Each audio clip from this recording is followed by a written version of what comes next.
Bonjour, vous êtes en compagnie de Daniel pour l'émission Fenêtre sur soi. Dans un monde où tout s'accélère, où nous nous posons tous des questions sur notre avenir, sur ce que nous faisons ici-bas, de plus en plus de pratiques thérapeutiques voient le jour. Et parmi ces pratiques thérapeutiques, il y a notamment la thérapie d'hypnose régressive quantique, développée par Dolores Cannon. Pour nous parler aujourd'hui de cette thérapie et de ces fabuleuses pratiques, j'ai la chance de recevoir avec moi ici Chantal Anders. Bonjour Daniel, merci pour me recevoir aujourd'hui. Bonjour. Tout d'abord, Chantal, tu pratiques la thérapie quantique depuis quelques années déjà? Oui, c'est ça. Je pratique la méthode de Dolores Cannon QHHT depuis 2013. Et avec cette méthode que j'ai appris, on visite les vies antérieures de la personne et ça répond par rapport à certaines problématiques qu'on peut avoir physique, émotionnelle, spirituelle sur sa vie actuelle. Et avec cette méthode, on a aussi un contact avec sa conscience supérieure, ce qu'on appelle sa voix intérieure. C'est la même chose, on peut appeler ça l'âme, le grand tout. Donc ça aide la personne de se réaligner dans sa vie aujourd'hui, de sa vie présente, en comprenant le pourquoi et les origines de certains problèmes, soit physiques ou émotionnels, même spirituels aussi. Concrètement, aujourd'hui, tu travailles sous l'appellation éveil du soi et de l'âme. C'est ça, oui. Tu pratiques donc la méthode Dolores Cannon, oui, comme tu viens de le décrire, la méthode QHHT, qui veut dire? Oui, Quantum Healing Hypnosis Technique. En français, ça veut dire soin d'hypnose quantique. Voilà, et donc c'est un travail qui a été développé par Dolores Cannon, un hypnothérapeute renommé depuis 50 d'années. Elle est décédée en 2014 et elle a commencé pour aider les gens juste par curiosité avec l'hypnothérapie et son mari quand ils étaient sur une base navale il y a longtemps. Et à la suite d'un accident de son mari qui ne pouvait plus travailler, sont retournés aux États-Unis. Et elle a pris l'hypnothérapie quelques années après ça, dans les années 60. Et au fur et à mesure, elle a découvert à travers sa pratique d'hypnose de visiter des vies antérieures qu'il y avait aussi une autre présence qui s'est exprimée à travers ses clients. Et cette autre présence, c'est en fait l'âme de la personne. Voilà, et donc c'est quelque chose qui aide la personne de comprendre son chemin de vie, pourquoi on est venu sur Terre, peut-être pourquoi on a du mal à être sur Terre. Elle a écrit un livre que beaucoup de monde en France sont au courant, qui s'appelle « Les 3 vagues des volontaires sur la nouvelle Terre », qui est écrit il y a plusieurs années, mais qui a été traduit en 2015. Et dans ce livre-là, on parle des 3 vagues de volontaires qui sont venus pour aider la Terre. Donc, il y a des gens aujourd'hui qui n'ont jamais senti à leur place sur la Terre et ils comprennent pas pourquoi. Donc, il y a des gens, quand ils viennent en séance, ils découvrent qu'ils sont une des 3 vagues de volontaires et que faire pour aller mieux dans leur vie, pour comprendre leur chemin de vie, etc. Tu pratiques également des guidances et des soins énergétiques? C'est ça. En plus de ça, avant d'apprendre la méthode hypnose régressive quantique de Dolores Cannon, j'ai commencé en faisant des soins énergétiques en 2010. Et suite à ça, depuis toujours, j'ai eu une connexion avec l'univers pour recevoir des informations. Et pendant les soins reconnectifs, j'ai reçu des informations vis-à-vis de la personne pendant le soin de 45 minutes. Et donc, à la suite de ça, j'ai commencé à proposer des guidances, des messages de l'univers, je les appelle, où je connecte au prénom et la photo de la personne et je reçois des informations lui concernant. Et ces guidances, c'est pas de la voyance, je prédis pas l'avenir, mais je reçois des informations concernant la personne. Ça peut avoir des possibilités sur l'avenir, ça peut aider la personne de comprendre les choix à prendre. et le pourquoi de certaines choses. Donc, à partir de ces guidances-là, c'est une séance soit de 30 minutes ou 1 heure, la personne va venir pour sa séance demander ces questions qu'elle a. Préalablement de la séance d'1 heure, je vais connecter, recevoir une canalisation. Et en plus de ça, la personne peut demander tout ce qu'elle veut à condition que c'est pas sur la santé, que c'est pas des questions qui empêchent le libre arbitre. Voilà. Et j'adore faire les guidances aussi.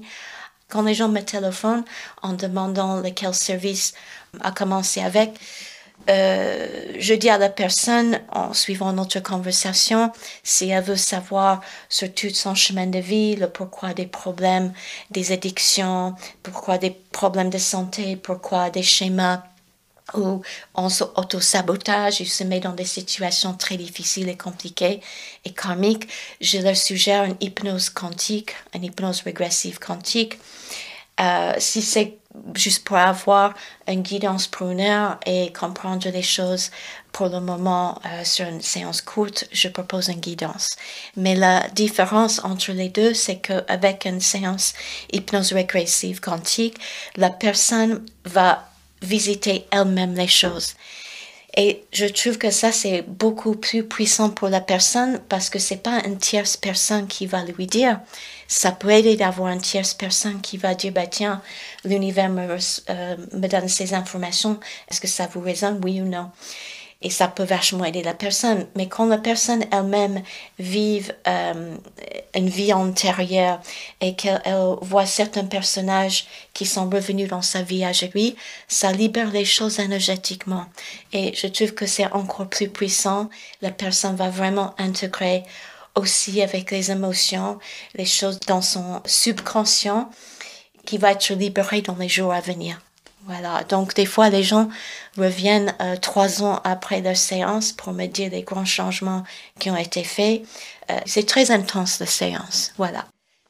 Aujourd'hui, le mot hypnose peut faire peur à tout le monde, parce qu'on a quand même dans l'image collective inconsciente cette image de l'hypnotiseur des années 70, 80, voire 90, qui va induire une intention derrière qui ne va pas forcément rassurer le public. Qu'est-ce que tu pourrais dire par rapport à ça? Oui, tout à fait. C'est vrai que ce n'est pas comme avant.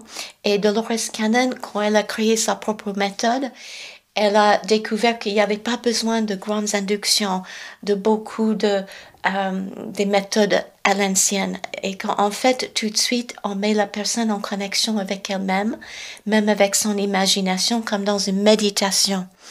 Et donc, pour dire que l'hypnose, oui, ça a une connotation, les gens, ils ont peur de ça. Et ce que je dis aux gens, c'est en fait, c'est comme une méditation, c'est une connexion, une canalisation en soi. Et c'est vraiment de laisser sa voix intérieure s'exprimer. Et je dis même l'imagination parce que l'univers nous exprime tout le temps, travers les synchronicités, quand on prend la voiture pour faire une route et on tombe sur un panneau, quand on met le radio ou si le matin on entend une chanson dans sa tête. L'univers est toujours en train de nous parler, nous exprimer. Donc en fait, ce qui se passe pendant la séance de QHHT, c'est que on prend ces 5 heures, c'est normalement 5 heures la séance, et on concentre juste sur cette intériorité de la personne. Donc, souvent, la personne se rappelle de sa séance. Elle n'est pas en sommeil. Et ça, c'est une autre chose, c'est que beaucoup de gens pensent ils vont perdre leur contrôle, ils vont être soumis à une autre personne et c'est pas du tout comme ça. C'est en conscience. Et en plus, j'enregistre la séance. Donc, la personne va avoir l'enregistrement ou il faut le réécouter régulièrement pour continuer le travail. Donc, quand on a peur de ça, normalement, il y a des ateliers de découverte que je propose pour la personne, de comprendre le lâcher-prise, que c'est très fluide, que c'est très naturel et que aussi, quand je parle avec les gens au téléphone, ça dépend sur la personne sur qui je suis au téléphone. Mais je leur guide de comprendre et de se rendre compte qu'en fait, ils ont cette guidance déjà tout le temps. Et c'est juste ça. Donc, des fois, les gens sont intuitifs vis-à-vis le corps. Ils vont sentir des sensations physiques. Des fois, c'est par la clairaudience ou par la clairsentience qu'on va ressentir les feelings, ou on va savoir les choses, on ne sait pas pourquoi, mais on le sait. Et donc, on a tous accès à tous ces sens. Et puis, il y a en plus la clairvoyance où on voit en image.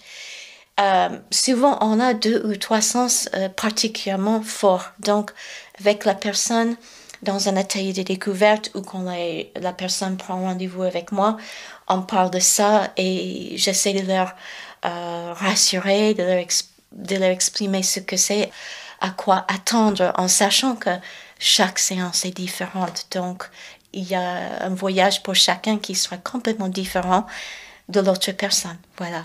Donc, il y a la magie de découverte de la séance aussi.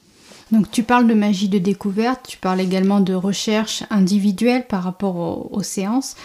Quels sont les objectifs en général d'une personne qui va venir vers toi? Quelle est la recherche derrière? Ouais, souvent, très très souvent, la personne cherche d'être bien dans sa peau, de trouver la paix dans ses choix, dans sa vie, d'avoir de la confiance qu'elle est où elle doit être, qu'elle est valable, qu'elle est légitime, qu'elle a une place dans la vie aussi importante que l'autre.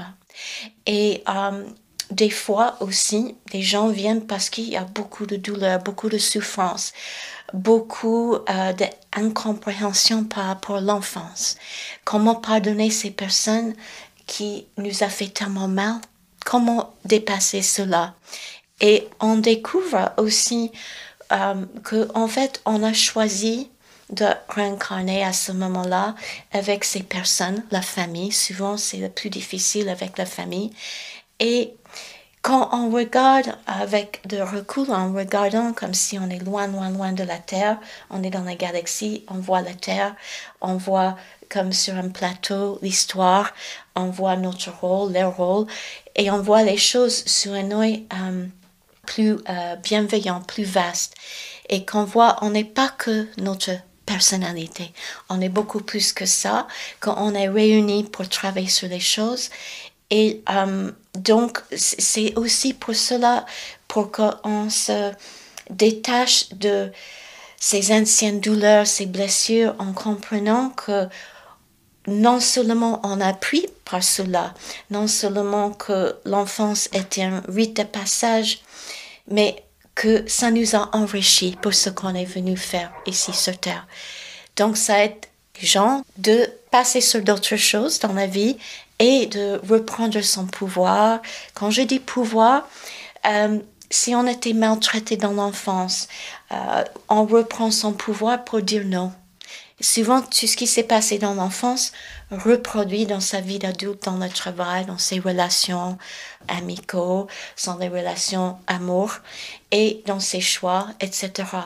Et donc, on comprend qu'en fait, on peut changer sa façon de voir sa vie et soi-même et avec son choix, parce qu'on a tous les possibilités de changer sa vie.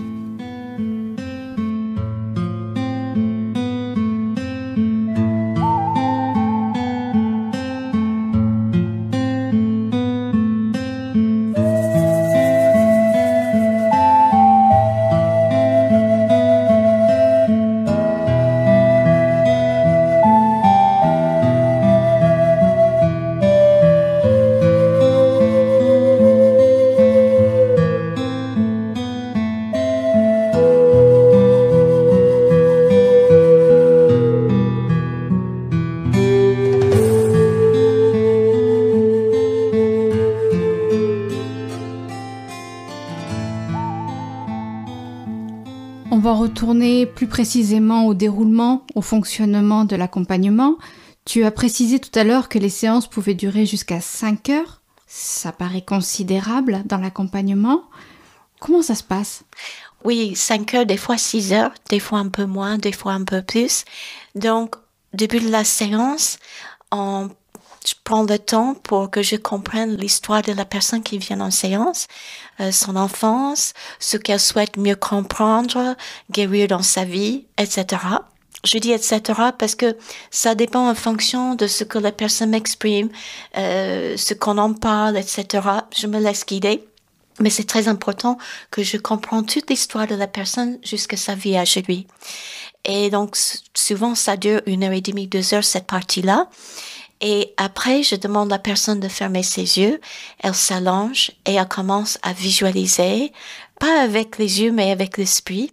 D'où l'importance des fois de l'imagination, parce que des fois, les gens, ils ont du mal à comprendre que visualiser, et ça prend du temps d'expliquer ça des fois et de pratiquer ça le matin, de comprendre en lâche prise, on laisse venir ce qui vient instantanément en images, en ressenti, etc.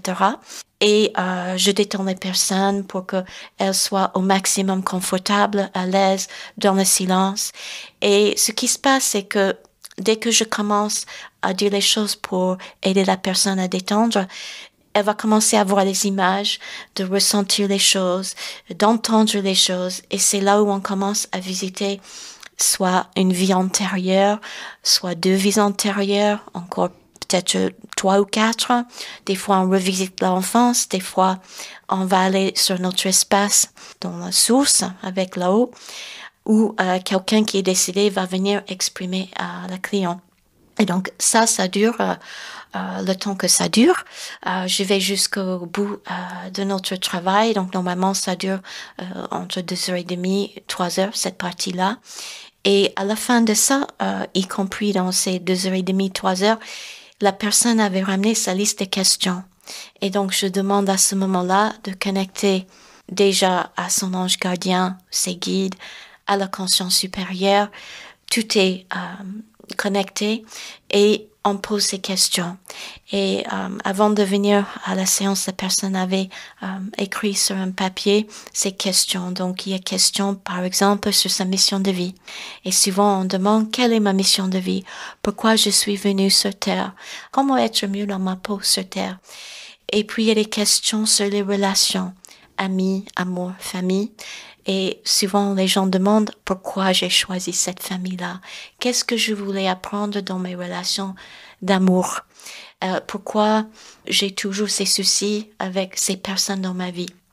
Et il y a des informations qui vont venir à la personne comme un téléchargement d'informations avec des images en plus, parce qu'on demande des questions après les visites des vies antérieures et où l'enfance est la source. Et peut-être on va revisiter les choses à ce moment-là. Et la personne va instantanément, très souvent, avoir des prises de conscience le pourquoi de certains problèmes par rapport à sa vie à lui. Ensuite, il y a des questions sur le travail. Donc, souvent, les gens souhaitent comprendre pourquoi ils sont dans un certain travail. Est-ce une bonne idée de continuer sur son chemin? Et à la suite, on demande des questions autres sujets. Donc là, si on n'a pas déjà une visite d'un proche décédé, on peut demander un message de sa grand-mère maternelle ou les parents qui ont décédé. Et aussi, on peut demander, si on n'a pas encore eu une visite de son ange gardien, on peut demander la présence de son ange gardien, de connecter à ça aussi. Et à la fin, on demande par rapport à ces questions de santé. Et ça, c'est toujours très intéressant. Donc, si quelqu'un, par exemple, a beaucoup de mal à marcher depuis 3 ans, on demande pourquoi ça a commencé il y a 3 ans. Qu'est-ce qu'il faut que je fasse dans ma vie que ça aille mieux? Et l'âme de la personne va répondre. Et va souvent aussi expliquer les origines de ce problème, non seulement de cette vie et ce qu'il faut changer dans sa vie maintenant, mais d'où ça vient. Donc peut-être elle avait perdu ses jambes dans une guerre, peut-être elle avait été torturée par l'Inquisition. Alors ça c'est un peu dramatique comme exemple, mais ça arrive, hein. Et dans cette vie, il faut que la personne reprenne ses dons et qu'elle avance dans la vie. Donc ça, c'est les jambes. Et j'ai eu un exemple d'une séance comme ça, il y a 6 mois. Et la personne va beaucoup mieux. Elle a repris ses dons. Et parce que dans cette vie antérieure, elle était punie par l'Inquisition d'avoir exprimé ses dons. Juste une chose peut-être importante à préciser. Des fois, les gens, ils ont peur de visiter certaines choses traumatique. Mais sachant que quand on visite des choses, c'est comme si on regarde un film. On ressent les émotions, on ressent tout ça, la peur d'exprimer la punition, mais on ressent pas à nouveau la douleur physique. C'est vraiment émotionnel. Vraiment, on comprend pourquoi peut-être aujourd'hui on a très très peur d'exprimer ces dons de guérison ou médiumnité comme cette séance que j'ai eue il y a 6 mois pour cette personne et ses jambes. Donc, on regarde ça comme si on regarde un film très très intéressant ou on lit un roman. Moi, j'utilise toujours comme roman comme exemple Emporté avec le vent, qui est un film avec Clark Gable et Vivien Leigh sur la guerre civile américaine où il y avait beaucoup de drames, des obstacles, le courage et tout ça. Et nous tous, on a eu des expériences comme ça. Alors, chaque séance va montrer à la personne exactement ce dont elle a besoin. Pas plus et pas moins. Donc, si la personne voit une vie antérieure, c'est parce qu'elle n'est censée que voir ça aujourd'hui. On va pas visiter 700 existences. Donc, normalement, une séance, ça suffit. Mais des fois, les gens viennent pour une deuxième séance 6 mois ou 1 an après pour retravailler sur les choses. Et souvent, cela, ça arrive avec les personnes qui ont eu des enfances, des vécus de l'enfance extrêmement durs et difficiles, qui ont besoin d'encore creuser encore plus sur d'autres choses. Voilà. Je vais revenir sur les symptômes qui peuvent faire venir les personnes à toi. Donc on parle essentiellement des symptômes émotionnels ou des vécus traumatisants de vie. Je vais juste revenir là sur les symptômes physiques parce que on est aujourd'hui dans une société qui a de plus en plus mal au dos, notamment. Oui. Est-ce qu'il arrive que des personnes viennent te voir pour ce symptôme, parmi tant d'autres, la douleur? Oui, tout à fait. Il y a sur la liste de questions toujours des questions pour la santé et j'ai de plus en plus de personnes qui me téléphonent parce que ils ont une fibromyalgie ou ils ont mal au dos ou ils ont une maladie de Lyme ou ils ont des migraines ou ils ont des gros problèmes de thyroïde.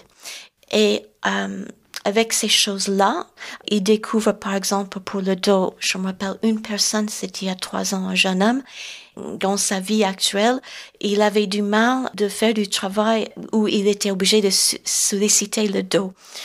Mais par contre, il a senti obligé de toujours faire un travail bagnard, on dit, hein, c'est ça, comme maçonnerie, etc. Et en fait, son âme lui a dit, mais vous devez vraiment travailler sur vos dents et pas sur ce travail de dos. La raison que vous vous sentez obligé de faire ça, et on lui a montré une vie en Égypte, où justement, il était un esclave et il portait des grosses pierres, mais qu'on lui, comme esclave, il avait des dents, mais il n'osait pas exprimer ses dents. Et donc, c'est pour cela, et dans sa vie âgée, lui, il pensait qu'il fallait continuer comme un esclave, porter, aussi émotionnellement dans sa vie, etc., au lieu d'exprimer ses dents, parce que dans cette époque-là, il n'avait pas le doigt. Et donc, il était libéré de ça et ça lui a permis de ne plus avoir ces problèmes de dos et de sentir mieux déjà. Donc, oui, les gens viennent pour toutes genres de choses. Alors, après, est-ce que la guérison est durable? Ça dépend sur ce qu'on fait après avec les informations. Si la personne reste dans la même optique pour plusieurs mois et refuse d'arrêter de porter les choses sur le dos, elle va peut-être tomber malade jusqu'à comprendre qu'il faut vraiment arrêter. Ça arrive à nous tous quand on n'écoute pas un symptôme physique. Ça revient jusqu'à on est obligé d'y travailler et lâcher les choses et faire des changements dans sa vie. Alors tu nous parles régulièrement de vie antérieure dans les hypnoses régressives quantiques. Pour beaucoup de personnes, ça reste quand même un concept très lointain de leur existence quotidienne. Peut-être est-ce que tu pourras approfondir qu'est-ce que c'est exactement cette notion de vie antérieure et de quelle manière on peut l'aborder? Voilà, alors la vie antérieure, ça veut dire qu'on a réincarné plusieurs fois des centaines d'existences, mais on n'est pas obligé d'y croire. Alors, moi, j'aborde ce sujet vie antérieure, parce que des fois, je reçois les gens en séance qui me disent, je crois pas du tout en vie antérieure, mais pas du tout, mais je sens le besoin de venir faire une séance. Et je leur dis volontiers. Et il y a 2 personnes notamment qui m'ont dit, mais pourquoi vous dites volontiers? Il faut croire en vie antérieure. Et j'ai dit non, ce n'est pas important. On peut regarder cela comme du symbolisme. Quand on dort la nuit et on a des rêves bizarres ou des choses comme ça, on peut regarder ça juste comme un petit film qui explique les choses par rapport à lui. On n'est pas obligé de croire ou pas croire, de dire, est-ce que ça s'est vraiment passé? Est-ce que c'est vraiment le cas? J'étais un roi ou que j'étais vraiment un esclave ou une femme qui était battue dans le Moyen-Âge ou boulée sur une bûche? C'est pas important. Parce que l'univers souhaite qu'on reste au moment présent, qu'on se libère et qu'on soit dans sa vie, bien dans sa peau, qu'on dégage son énergie en ce qui nous plaît dans la vie, c'est-à-dire de trouver sa place dans la vie, son propre épanouissement. Donc, on peut regarder ces vies antérieures juste comme des rêves, comme des symbolismes, juste pour expliquer les choses par rapport à sa vie à lui. Et notamment, ces deux personnes qui vraiment ne croyaient pas du tout en vie antérieure, une personne est venue avec une grande liste de questions et travers ces deux vies antérieures, je lui ai dit de tout inventer, tout imaginer. Et elle m'a dit, mais c'est incroyable. Est-ce possible que ça s'est arrivé? Et je lui ai dit, ne vous inquiétez pas à ça. Est-ce que ça vous résonne? Elle m'a dit, mais ça répond à toutes mes questions sur ma liste. Et il m'a dit, grâce à ça, ça l'a fait comprendre plein de choses. Après, on n'est pas obligé d'y croire. C'est juste avoir une compréhension par rapport à sa vie à lui. Une autre personne, il croyait pas plus que ça non plus, mais ça lui a répondu à plein de choses par rapport aux problématiques dans sa famille, à son business, etc. Et ça lui a permis de libérer et d'aller vers d'autres choses. Donc, vie antérieure, c'est quelque chose. Quand on dort la nuit, on reçoit des informations, nous tous, soit en symbolisme, soit on visite d'autres espaces, si on croit en ça, mais on n'est pas obligé. Vraiment, on n'est pas obligé. Si ça marche, tant mieux. Et c'est ce qui résonne au niveau du cœur de la personne. Donc, ces deux personnes-là qui croyaient pas du tout en vie antérieure, ils m'ont dit, mais ça répond à tout et ça confirme tout ce que j'ai savais en moi. Et je leur ai dit, ne vous prenez pas la tête si c'est une vie antérieure ou pas. C'est pas le but de la séance, de croire en vie antérieure. C'est de libérer des anciennes choses et de comprendre par rapport à votre vie à lui pour passer à d'autres choses. Concrètement, quand une personne vient te voir pour une séance, une longue séance de 5 à 6 heures, comme tu l'as précisé tout à l'heure, est-ce que après tu proposes un suivi en accompagnement sur la durée, c'est-à-dire demande à la personne de te recontacter 1 mois, 2 mois, 3 mois ou 6 mois après, ou est-ce que tu laisses complètement la porte ouverte à la volonté de chacun? Alors ça c'est une très bonne question. Dolores Cannon nous a enseigné de ne pas proposer un accompagnement, mais de laisser le travail se faire. Moi, ce que je fais, moi-même, je fais à mon ressenti. Je dis aux gens, quand on a fini la séance, déjà, on fait un petit briefing de ce qu'on a découvert. On rassemble toutes les pièces du puzzle par rapport aux questions et ce qu'on a visité. La personne parle de ses prises de conscience, etc. Et toutes les énergies qu'elle a ressenties au niveau de sa santé, son corps, etc. Donc, je dis à la personne déjà d'attendre quelques jours et puis de réécouter sa séance régulièrement. Parce qu'en réécoutant sa séance régulièrement, l'enregistrement porte les fréquences de cette connexion. Et le plus qu'on réécoute la séance, le plus que ça travaille sur tous les niveaux.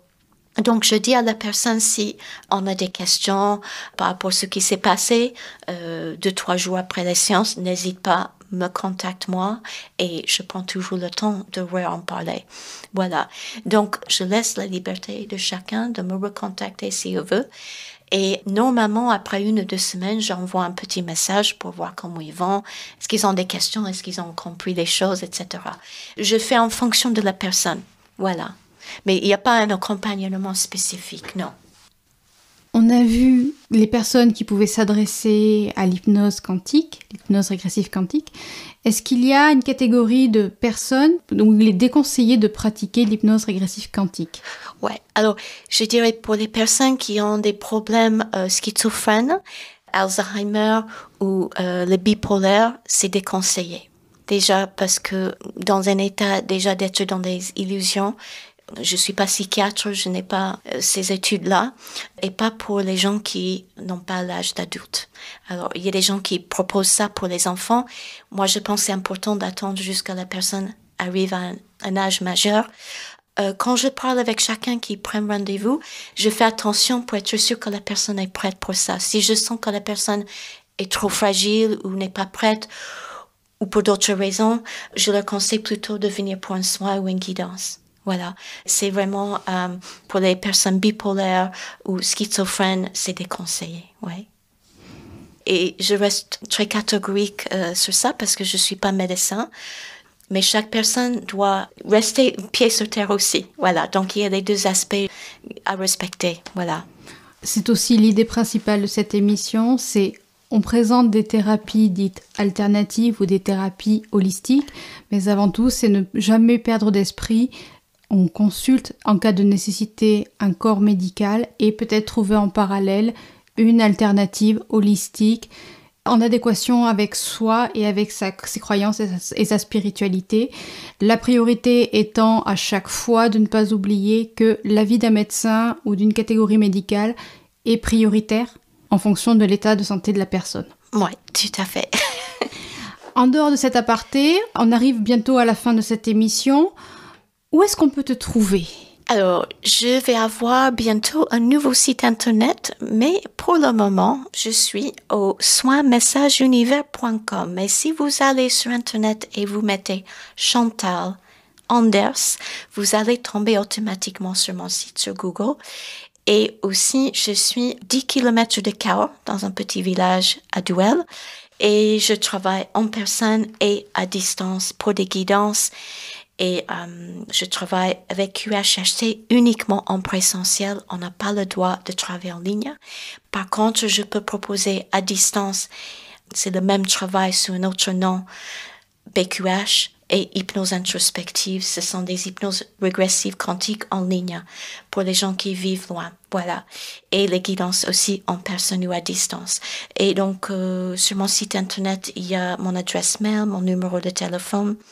Et il y a tout ce qui est expliqué là. Je crois savoir qu'il y a également une chaîne YouTube. C'est ça. Il y a une chaîne YouTube, Chantal Anders, hypnose, QHHT et guidance. Et là, j'ai mis quelques séances en français, quelques séances en anglais aussi. Je suis française et anglaise, donc je travaille dans les deux langues. Et surtout, je travaille avec les personnes françaises, mais de plus en plus des personnes anglaises qui sont venues installer en France. Voilà. Un autre réseau, Facebook, Instagram? Oui, je suis sur Facebook aussi, Éveil du soi et de l'âme, Chantal Anders. Et pour accéder à ça et Instagram, sur mon site internet soinsmessageunivers.com, vous allez trouver le lien pour Facebook et pour Instagram avec les événements et toutes les informations qu'il faut. Et quand j'ai mon nouveau site internet, vous serez dirigé sur mon nouveau site internet quand tout est en place. Donc, si vous souhaitez découvrir l'hypnose régressive quantique ou QHHT, que peut prodiguer Chantal Anders à Douel, à côté de Luzèche et à côté de Cahors, n'hésitez pas à la contacter sur son site internet, allez la regarder sur sa page YouTube, mais également sur son Facebook et sur son Instagram. Ça marche. Ça vous permettra de vous familiariser peut-être un petit peu plus facilement avec la pratique. En tout cas, Chantal, merci infiniment de toutes ces explications. Merci à toi, Daniel. Et quant à moi, je vous remercie. Je vous souhaite une très belle fin de journée. C'était Daniel en compagnie de Chantal Anders pour l'émission Fenêtre sur soi. Je vous souhaite du soleil dans votre cœur et des sourires dans votre tête. Et je vous dis à très vite.